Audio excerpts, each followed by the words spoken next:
नमस्कार, आप देख रहे हैं न्यूज 18। मैं हूं आपके साथ मेनका चौधरी। ये बुलेटिन जहां पर बात होगी उत्तराखंड की, और सबसे पहले देहरादून से बड़ी खबर। देहरादून में आज से आईएएस सप्ताह की शुरुआत हो रही है। एडमिनिस्ट्रेटिव ऑफिसर्स कॉन्फ्रेंस में सीएम पुष्कर सिंह धामी शामिल होंगे। सुबह 9:30 बजे सचिवालय में कॉन्फ्रेंस की शुरुआत होगी।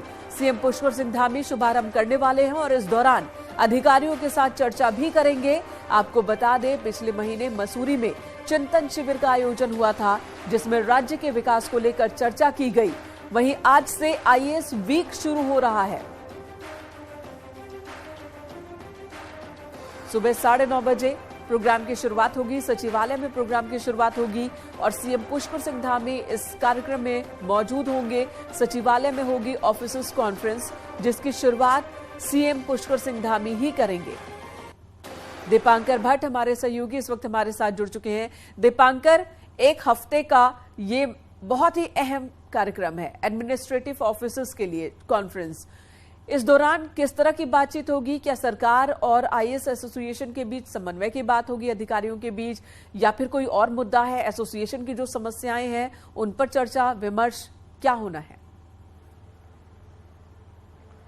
बिल्कुल मेनका, पिछले कुछ सालों में ये परंपरा रही है यहाँ पर आईएएस वीक की। हालांकि कोविड की वजह से 2 साल ये प्रोग्राम यहाँ पर नहीं हो पाया। जिस तरीके से पूरा वीक का प्रोग्राम होते हैं, इसकी शुरुआत मतलब अगर मीटिंग के लिहाज से कहें तो आज सुबह से है, वरना कल शाम की अगर बात करें, जो बीता दिन है, उस दिन शाम में रात्रि भोज था मुख्यमंत्री आवास में, और वहां पर सभी आईएएस अधिकारियों से मुख्यमंत्री की गुफ्तगू हुई है। और आज सुबह 9:30 बजे सचिवालय में जो कॉन्फ्रेंस होगी, आज गढ़वाल मंडल के जितने आईएएस अधिकारी हैं, चाहे ज्वाइंट मजिस्ट्रेट से लेकर डिस्ट्रिक्ट मजिस्ट्रेट, उसका एडिशनल सेक्रेटरी जो सभी उसमें मौजूद रहेंगे। कल कुमाऊं मंडल के अधिकारियों के साथ मुख्यमंत्री की बातचीत होगी, ये कॉन्फ्रेंस होगी। दोनों कॉन्फ्रेंसेस या पूरे इस वीक का मकसद, एक तरफ जहां सिविल सर्विस में जो अधिकारी होते हैं उनका मेलजोल होता है, दूसरी तरफ इस सबके बीच एक कोऑर्डिनेशन बनाना। और मुख्यमंत्री जब कॉन्फ्रेंस में शामिल होंगे तो जाहिर तौर पर जो मैसेज चिंतन शिविर में मुख्यमंत्री ने दिया था कि अपनी कार्यप्रणाली में सुधार करें, व्यवस्थाएं दुरुस्त करें, कहीं पर किसी काम को लटकाया ना जाए, और सबसे मुख्य बात यह कि जनता से जुड़े कामों पर कहीं पर भी देरी ना हो। तो अभी नवंबर में 22 से 24 तारीख तक 3 दिन का शिविर हुआ था मसूरी में, और अब एक बार ये फिर आईएएस वीक में आता। आज 9:30 बजे ये प्रोग्राम यहां पर होगा। तो उम्मीद यही है कि मुख्यमंत्री का जो मैसेज है, चीफ सेक्रेटरी ने जो मैसेज दिया था, कि काम में लापरवाही ना हो। वाकई दीपांकर, धन्यवाद इस वक्त पूरी जानकारी देने के लिए। लगातार सीएम पुष्कर सिंह धामी की यही कोशिश है और यही संदेश है कि अधिकारियों की तरफ से काम में कहीं कोई लापरवाही ना हो। उन्होंने पहले भी कहा था कि एक फाइल को लटकाने और फिर एक दूसरे को बार बार भेजने, इस संस्कृति से बचने की जरूरत है। फाइलों पर तुरंत एक्शन लिया जाए, काम किया जाए, फैसला लिया जाए।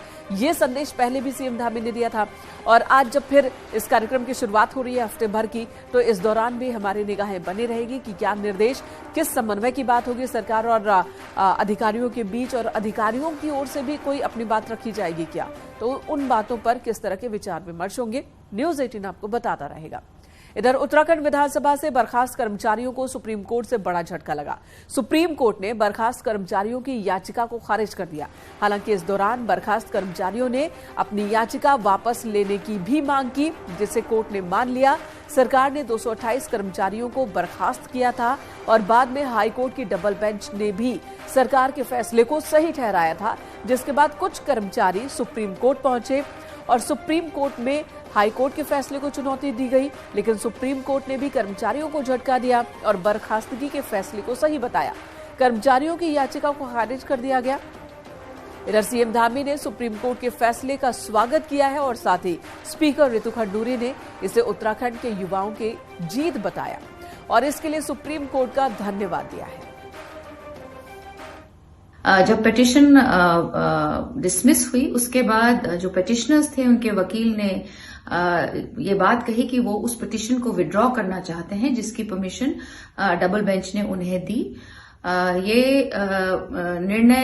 इस निर्णय के लिए मैं सर्वोच्च न्यायालय का धन्यवाद करती हूँ। ये सभी उत्तराखंड के युवाओं की जीत है, उत्तराखंड के लोगों की जीत है।